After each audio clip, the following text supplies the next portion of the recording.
네, 보신 것처럼 코스피가 사상 처음으로 4,900선을 돌파했습니다.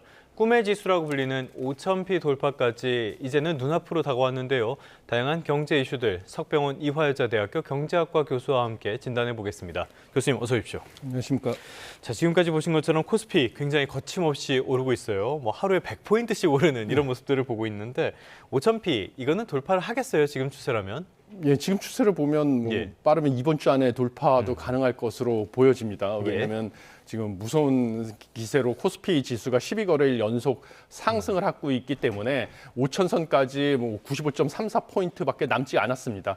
그래서 5,000선 돌파는 가능할 것 같은데 관건은 이제 5,000선을 돌파한 다음에 얼마나 주가를 갖다가 유지할 수 있을지 이런 것들은 아직도 좀 우려되는 점이 존재하고 있기 때문에 투자는 여전히 주의를 갖고 하셔야 될 것이다 이렇게 보여집니다. 그게 아무래도 지금 경제 상황은 좋지 않지만 반도체라든지 로봇이라든지 몇몇 주목받는 종목들 위주로 주가가 오르고 있기 때문에 그런 전망들이 나온 것 같은데요. 그래서 이게 내실이 없는 거 아니냐 이런 지적도 나오는데 교수님은 어떻게 보십니까? 예, 저도 여전히 사실 우려되는 점은 많이 존재한다. 그래서 내실이 없다라는 지적도 저도 일부 동의하는 부분입니다.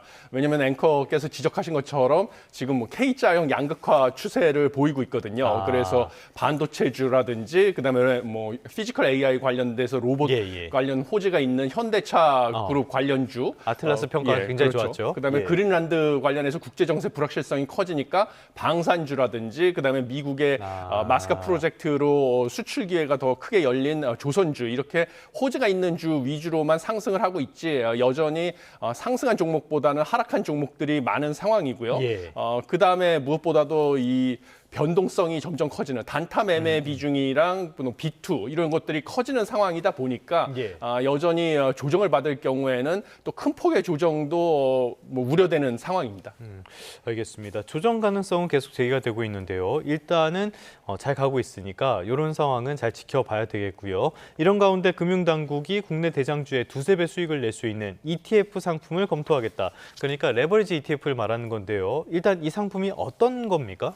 예, ETF는 잘 아시겠지만 거래소에 상장돼서 주식처럼 매매되는 간접 투자 상품인 펀드가 되겠습니다. 그래서 기초 자산인 예를 들면 코스피 지수 이런 것들의 움직임에 연동돼서 수익률이 정해지는데 레버리지 ETF라는 것은 이 ETF보다 더 크게 고위험 고수익을 추구하는 상품이죠. 그래서 기초 자산 수익률의 일정 배율, 2배나 3배 이런 식으로 달성을 목표로 설계를 된 펀드다 보니까 사실은 상승장에서는 크게 이익을 가져올 수가 있는데 하락장에서는 손실도 커져가지고 고위험과 고수익을 지금 추구하는 상품으로 분류되고 있습니다. 2~3배로 이익을 볼 수 있지만은 2~3배로 손해를 볼 수도 있다. 이런 위험한 상품인데 이거를 왜 도입하겠다는 겁니까? 기본적으로 지금 원달러 환율이 다시 1,470원대로 올라서지 않았습니까? 그렇죠. 이런 상승세의 원인이라고 금융당국이 생각하고 있는 서학개미들의 그 외국 주식에 대한 투자를 갖다 국내로 끌어오기 위한 그런 목적이 가장 크다 이렇게 보고 있습니다.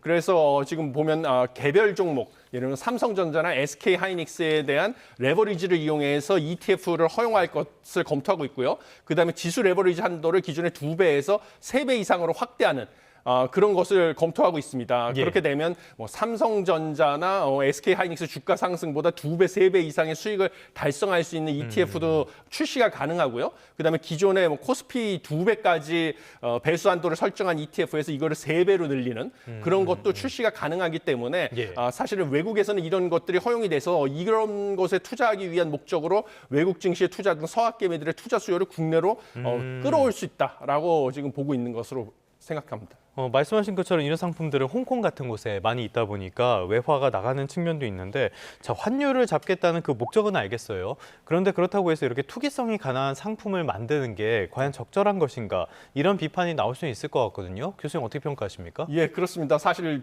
조정은 주가는 계속 상승할 수는 없기 때문에 조정은 불가피한데 이런 상품들을 출시를 하게 되면 뒤늦게 투자를 한 투자자들 입장에서는 조정 장세에서는 크게 손실을 볼 수가 있습니다. 그리고 한국 한국은행의 보고서에 따르면 이런 레버리지 ETF 시장에서 발생한 충격 같은 경우는 기초 자산의 변동성을 크게 확대시킨다라는 그런 한국은행 보고서도 있거든요. 예, 예. 그래서 지금 현재 보면 코스피가 상승함에도 불구하고 단타 매매의 비중은 상당히 큰 상황인데 이 레버리지 ETF까지 또 추가적으로 출시를 하게 되면 코스피 자체의 변동성이 더 커질 가능성이 있어서 네. 이 와중에 투자자들의 손실이 커질 수 있다. 네. 그래서 이런 부분 상당히 우려돼서 도입을 하더라도 투자자들에 대해서 투자 위험성에 대한 교육이나 이런 것을 충분히 강화할 필요성이 예. 있다. 이렇게 생각합니다.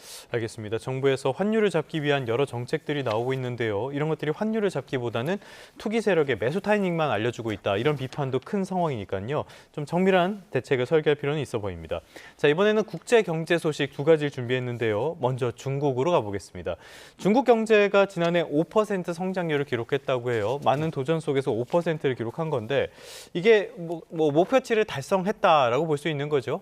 예, 지금 뭐 중국 정부에서는 여러 가지 재정 정책 이런 것들을 활용해서 예. 정부가 제시했던 5% 성장률 목표를 달성하는 데는 성공을 한 것으로 보여집니다. 그런데 우려되는 점은 분기별 성장률을 나눠봤을 때 1분기에는 5.4%, 2분기 5.2, 그다음에 4분기에는 4.5%까지 계속 연 후반으로 갈수록 예. 성장률은 줄어드는 그런 추세를 보였기 때문에 이런 성장 동력이 계속 둔화되고 있는 것은 여전하다라는 우려가 제기되고 있고요. 그러면 왜 그러냐 하면 중국이 이 부동산 시장 침체로 예. 인해서 소비와 투자가 침체되는 이 내수 침체가 여전히 경제의 발목을 잡고 있는 그런 상황입니다. 그런데 그럼에도 불구하고 5% 성장을 달성한 것은 역시 수출, 중국의 수출이 뭐 네네네. 5.5% 증가를 하면서 이 수출이 결국은 내수 침체를 갖다가 상쇄하고 5% 경제 성장을 달성하는 계기가 됐다 이렇게 보여집니다. 지금 중국 경제 관련해서는 중국 부동산 문제라든지 청년 실업 문제, 내수 부진이라든지 지방 부채라든지 여러 가지 시한폭탄 같은 것들이 거론되고 있단 말이죠. 여기에 말씀하신 것처럼 수출이 좋아졌다. 이 부분은 조금 이해가 안 되는 게요. 지금 미국이랑 이렇게 교육 전쟁을 하면서 관세 같은 것들도 영향을 많이 받지 않겠습니까? 그런데 이렇게 수출이 개선될 수 있었던 배경은 뭘로 봐야 됩니까? 예, 이것은 뭐 중국이 여러 가지 좀 전략을 썼는데요. 예. 가장 큰 것은 수출 시장을 다변화했습니다. 그것보다 특히 뭐 글로벌 사우스라고 해가지고 이 뭐 아프리카라든지 중남미, 그다음에 아세안 지역으로의 수출을 큰 폭으로 늘린 것이 대미 수출이 감소하는 것을 상쇄하고도 남는 그런 효과를 달성했고요.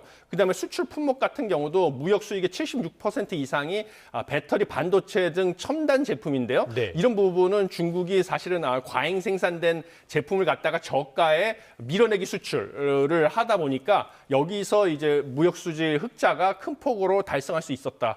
이렇게 보여집니다.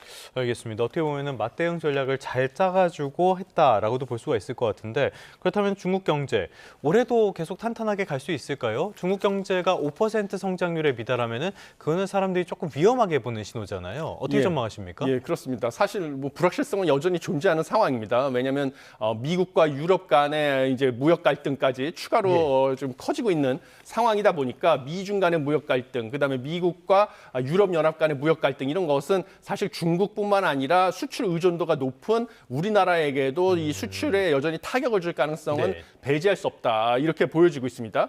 그리고 중국은 아까 앵커께서 지적하신 것처럼 청년 실업 문제도 지금 심각하고 부동산 경기 침체도 여전히 지속되고 있기 때문에 이런 것들이 다 내수 침체를 계속 유발할 가능성이 있습니다. 그래서 중국 정부도 지금 뭐 15차 5개년 계획을 시작해가지고 기술 굴기 주도의 부양책을 예고하고 있는데 사실 이렇게 뭐 정부의 재정 지출 확대만 가지고 뭐 경제 성장률을 갖다가 반등시키기에는 여전히 제한적이라서 중국 경제의 침체 위험은 여전히 존재하고 있다 이렇게 보고 있습니다. 알겠습니다. 그런데 일각에선 이런 이야기도 하는 것 같아요. 중국 경제 지표가 이렇게 나오면 이거 조금 조작된 거 아니냐 이런 평가도 나오는 것 같은데 실제로 이렇게 지표를 소위 말하는 마사지를 한다고 이야기를 하죠. 이런 일들이 있습니까? 뭐 지금 중국 정부 같은 경우는 국제 투자자들의 그런 불신을 자초한 측면이 있습니다. 왜냐하면 뭐 예를 들면 청년 실업률 안 좋게 나온다니까 발표 주기를 갖다가 오히려 조정하겠다 이런 식으로 나오면서 네네. 한참 발표 안 하기도 했었죠. 안 좋은 데이터를 갖다가 숨기는 게 아니냐 이런 의혹이 제기되게 스스로 자초한 측면이 있어가지고 이런 부분은 역시 중국에 투자하는 투자자 입장에서는 좀 주의를 하셔야 된다 이렇게 생각합니다. 알겠습니다. 중국 경제에 대한 이야기를 해봤고요. 중국의 최대 경쟁자라면 역시 미국인데 미국 이야기 해보도록 하겠습니다. 그런데 지금 미국은 동맹들과의 관계를 스스로 끊어내고 있는 것이 아닌가라는 생각이 들어요. 지금은 그린란드와 어떤 이런 그린란드의 영토권을 두고 나서 유럽 국가들이랑 싸움이 붙었는데요. 유럽이 맞대응 관세 이야기를 하고 있고요. 여기에 대해서 미국에서는 보복 관세를 또 하겠다 이런 이야기를 하고 있단 말이죠. 이렇게 유럽과 등을 돌리면서까지 그린란드에 집착하는 배경은 뭘로 봐야 됩니까? 뭐 세 가지 측면의 이유가 있다 이렇게 보여집니다. 첫 번째는 그린란드에 매장돼 있는 히토류.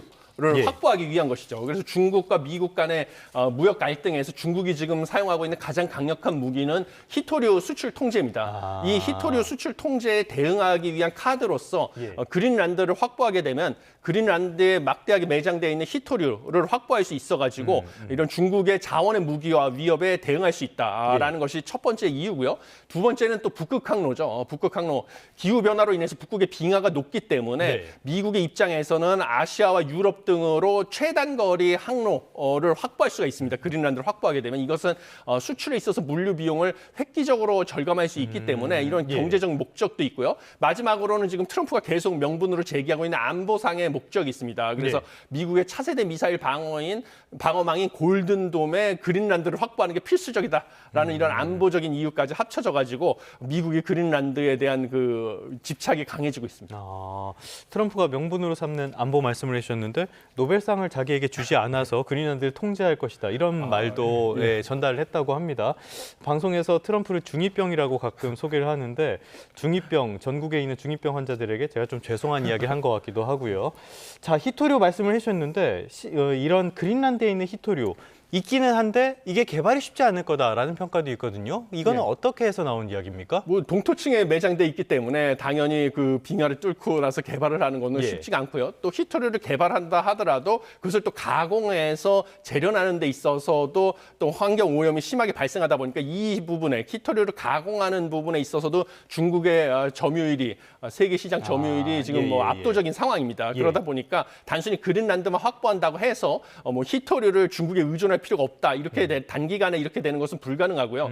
그린란드 확보에도 이 영구 동토층 아래 있는 히토류를 이제 채굴하는데 또 막대한 시간과 투자가 필요하고 이것을 또 가공하는 데 있어서는 또 다른 투자와 시간이 필요하기 때문에 뭐 단기적으로 중국의 히토류 자원의 무기화 문제를 해결하기는 쉽지 않다. 이렇게 생각합니다. 이 가공하는 밸류체인, 그러니까 가공하는 어떤 기술 같은 것들은 중국이 다 가지고 있는 겁니까? 예, 그렇습니다. 왜냐하면 환경 오염이 심하게 발생되다 보니까 다른 선진국들은 그쪽 시장에서 사실은 발을 뺀 상황이고요. 그러다 보니까 중국이 뭐 값싼 노동력과 이런 환경 오염에 대한 규제가 상대적으로 낮기 때문에 히토류를 가공하는 시장 역시 뭐 세계 시장에서 90% 이상 점유를 하고 있는 이런 상황입니다. 알겠습니다. 이런 상황 속에서 유럽도 이번에는 호락호락하게 물러서지 않겠다라고 이야기를 하고 있는데요. 그러다 보니까 관세, 보복 관세 카드도 계속 거론이 되고 있습니다. 실제화될 가능성 어떻게 보십니까? 예, 지금 뭐 트럼프가 이렇게 강경 기조를 유지를 하게 되면 당연히 유럽연합도 미국 경제 못지않게 이제 대규모 개방 경제이기 때문에 보복 관세 등을 통해서 맞대응을 하는 것은 불가피하다. 일방적으로 당하고 있을 수는 없다라고 보여집니다. 그렇지만 뭐 트럼프 기존의 전략으로 봤을 때는 긴장을 극대화시켰다가 마지막에 이제 발을 빼는 이런 뭐 타코 트럼프라는 별명까지 나올 정도의 자세를 보여왔기 때문에 실제로 무역 전쟁이 발생할지는 아직 지켜봐야 되지만 지금 긴장이 고조되는 것은 불가피한 상황이고요. 그다음에 최근에 이 유럽과 미국 간의 갈등은 그동안에 2차 세계대전 이후로 사실은 세계 외교 안보 시스템을 지탱하던 그 대서양 양안 간의 동맹의 균열이 가면서 원래 이것은 러시아의 유럽으로의 진출을 사실 견제하기 위한 목적으로 서유럽과 미국 간의 이 나토라는 안보 동맹을 체결하고 있었는데 이것이 붕괴되면 결국은 러시아와 중국, 미국의 이 지금 경쟁자로 대두되고 있는 중국 입장에서는 상당히 호재로 보여지기 때문에 국제 외교 안보 질서까지 그러네요. 뒤흔들 수 있는 그런 심각한 상황입니다. 예, 알겠습니다. 자, 이렇게 우려가 다시 커지면서 뉴욕 증시 간밤에 약간 조정을 받았고요. 반대로 유럽 증시는 많이 빠졌습니다. 이런 것들이 전 세계 경제 또 우리나라 경제, 증시 미칠 영향 어떻게 보십니까? 예, 우리나라 증시랑 세계 우리나라 증시뿐만 아니라 우리나라 경기, 그다음에 세계 경기에 좀 타격을 줄 것이다 이렇게 보여집니다. 예. 지금 EU는 사실은 통상위협 대응 조치라고 해서 ACI까지 지금 검토를 하고 있다라고 하는 것인데 예. 이것은 무역의 바주카포다 이렇게 불려지는 예, 예. 막강한 대응 수단입니다. 그래서 EU나 EU 회원국을 경제적으로 위협하는 이제 지금 미국이죠. 서비스, 금융시장, 지식재산권 등 무역을 제한하는 강력한 조치를 지금 검토를 하고 있는데 예. 실제로 트럼프의 관세와 이 유럽 연합의 ACI 발동까지 겹쳐지게 되면 지금 영국의 컨설팅 기업의 추정에 따르면요. 글로벌 GDP 성장률이 2.6% 떨어질 것이다. 그래서 이것은 네네네. 2009년 금융위기 이후 최악의 경기 침체를 초래할 수 있다라는 지금 추정까지 나오고 있는 상황입니다. 그러면 세계 경제가 침체가 되면 우리나라처럼 수출 의존도가 높은 나라에 대한 수출품에 대한 수요가 줄어들 수밖에 없기 때문에 네. 우리나라도 타격이 불가피하고요. 그래서 사실 이런 외교 안보의 갈등이 강화되면 사실 방산주 같은 경우는 우리나라에서 호재가 될 수는 있지만 그렇죠. 그것을 네네. 제외한 다른 주력 수출 품목들은 타격이 불가피하다 이렇게 생각합니다. 알겠습니다. 트럼프 2기 출범이 갈수록 우리에게는 재앙이 돼가는 그런 상황이라고 말씀을 드릴 수밖에 없을 것 같습니다. 지금까지 석병훈 이화여자대학교 경제학과 교수와 경제 현안들 살펴봤습니다. 오늘 말씀 고맙습니다. 감사합니다.